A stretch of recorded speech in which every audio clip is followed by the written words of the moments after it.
Assalamualaikum warahmatullahi wabarakatuh. Perkenalkan, nama saya Lendia Apriani dengan NPM 181220055. Saya seorang mahasiswi dari Universitas Logistik dan Bisnis Internasional dengan mengambil program studi S1 Manajemen Transportasi.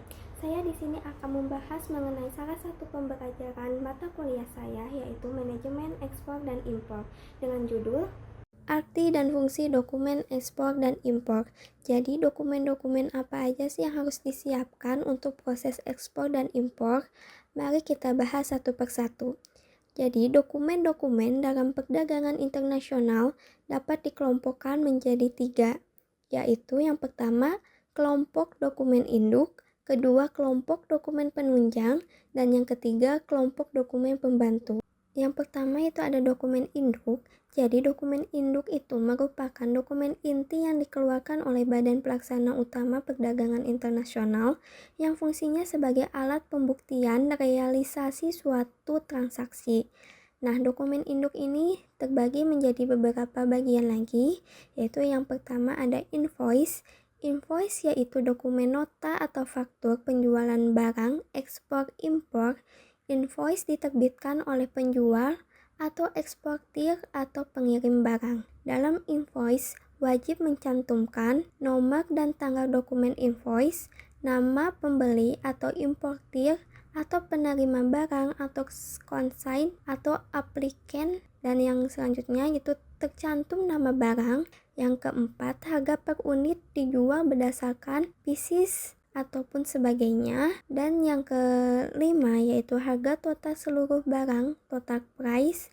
Dan yang terakhir ada cara penyerahan barang, yaitu berupa FOB, CNF, CIF, ataupun lainnya. Dan yang selanjutnya, yang kedua itu ada letter of credit, yang merupakan alat bukti pembayaran atas suatu transaksi yang dilakukan antara eksportir dengan importir. Yang ketiga yaitu ada bill of lading, yaitu suatu tanda terima penyerahan barang yang dikeluarkan oleh perusahaan pelayaran sebagai tanda bukti kepemilikan atas barang yang telah dimuat di atas kapal. Bill of lading merupakan alat bukti adanya kontrak pengangkutan antara shipper dengan perusahaan pelayaran. Dalam bill of lading terdapat informasi yang memuat data seperti nama shipper, consignee, notify party, shipping marks and numbers, description of good, destination, POD,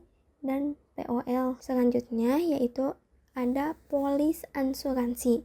Jadi, dalam dokumen induk itu terdapat polis asuransi yang merupakan surat bukti pertanggungan yang dikeluarkan maskapai asuransi atas permintaan eksportir maupun importir untuk menjamin keselamatan atas barang yang dikirim dengan membayar premi asuransi. Selanjutnya, mari kita bahas ke dokumen yang kedua, yaitu dokumen penunjang.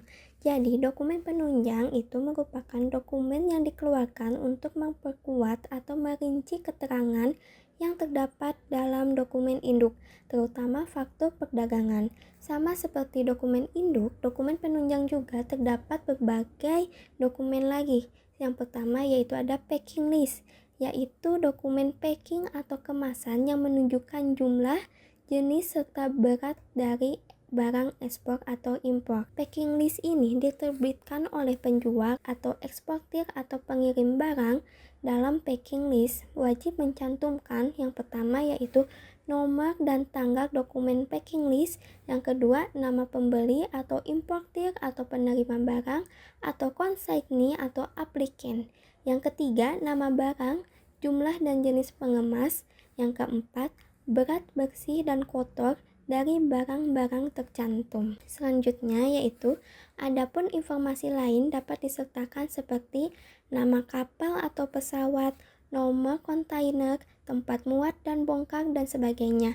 Packing list ini juga digunakan sebagai data pemeriksaan barang oleh pihak-pihak terkait. Selanjutnya yaitu ada COO, Certificate of Origin, atau dalam bahasa Indonesia disebut dengan Surat Keterangan Asal SKA, merupakan suatu dokumen yang berdasarkan kesepakatan dalam suatu perjanjian antar negara, baik perjanjian bilateral, regional, atau multilateral. Dokumen COO fungsinya sebagai surat keterangan yang menyatakan bahwa barang yang diekspor atau diimpor berasal dari suatu negara yang telah membuat suatu kesepakatan dengan negara tersebut. Yang ketiga yaitu COO atau Surat Keterangan Asal SKA merupakan dokumen yang dibuat oleh eksportir atau seller dan disertakan pada saat pengirim atau pengekspor barang ke suatu negara tertentu. Selanjutnya ada Inspection Certificate atau Surveyor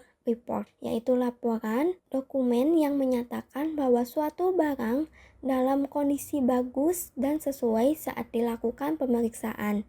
Lazimnya adalah kondisi saat barang mendekati waktu pengiriman. Dan yang ketiga yaitu ada chemical analysis, yaitu pernyataan yang dikeluarkan oleh laboratorium kimia berisi komposisi kimiawi dari suatu barang. Dokumen ini juga menjelaskan tentang bahan-bahan dan proporsi serta kandungan bahan yang terdapat dalam barang yang diharuskan pemeriksaannya. Pemeriksaan dilakukan oleh Badan Analisa Obat-obatan dan Bahan-bahan Kimia. Selanjutnya ada measurement list, yaitu daftar yang berisi ukuran dan takaran dari tiap-tiap kemasan seperti panjang, tebal, garis tengah, serta volume barang. Ukuran dalam dokumen ini harus sama dengan syarat-syarat yang tercantum dalam Letter of Credit. Volume pengepakan setiap barang tersebut diperlukan untuk menghitung biaya angkut atau untuk keperluan persiapan barang. Yang selanjutnya yaitu ada Manufacturer Quality Certificate, yaitu dokumen ini dibuat oleh produsen atau pabrik pembuat barang yang diekspor menguraikan tentang mutu dari barang-barang, termasuk penjelasan tentang baru atau tidaknya barang dan apakah memenuhi standar barang yang ditetapkan. Dokumen ini juga menunjukkan keterangan mengenai barang yang diproduksi oleh produsen yang membawa merek dagang. Selanjutnya, mari kita masuk ke dokumen yang ketiga, yaitu dokumen pembantu. Dokumen pembantu adalah dokumen yang diperlukan untuk membantu para pelaksana dalam menjalankan tugas follow-up. Yang termasuk jenis dokumen pembantu ini adalah yang pertama, instruction manual, yaitu keterangan rinci mengenai tata cara dan tata kerja suatu alat, termasuk uraian mengenai manufacturing proses atau proses produksi dari suatu komoditi untuk memudahkan operator dalam mempergunakan suatu alat atau memperbaiki jika ada kerusakan. Yang kedua yaitu layout scheme, adalah gambar denah tata letak mesin dalam pabrik yang susunannya disesuaikan dengan urutan proses produksi, bertujuan untuk memperoleh efisiensi dan produktivitas yang optimal pada saat memproduksi suatu item. Dan yang ketiga yaitu brochure atau leaflet, adalah buku kecil yang berisi keterangan singkat mengenai suatu produk yang bertujuan memberikan informasi kepada konsumen tentang produk kita.